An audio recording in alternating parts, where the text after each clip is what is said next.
ಕಣ್ಣು ಕಣ್ಣು ಪರಿಸರವನ್ನು ನೋಡುವುದಕ್ಕೆ ಸಹಾಯಕಾರಿ.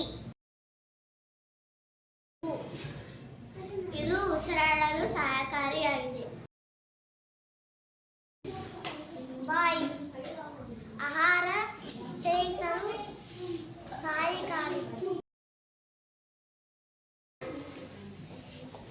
ಕಿವಿ ಶಬ್ದವನ್ನು ಕೇಳಲಿಕ್ಕೆ ಸಹಾಯಕಾರಿಯಾಗಿದೆ. ಕೈಯು ಕೆಲಸ ಮಾಡಲು ಸಹಾಯಕಾರಿಯಾಗಿದೆ.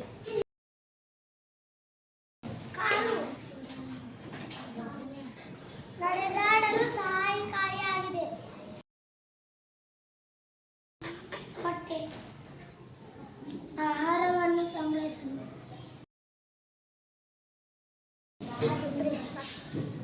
ಹಲ್ಲು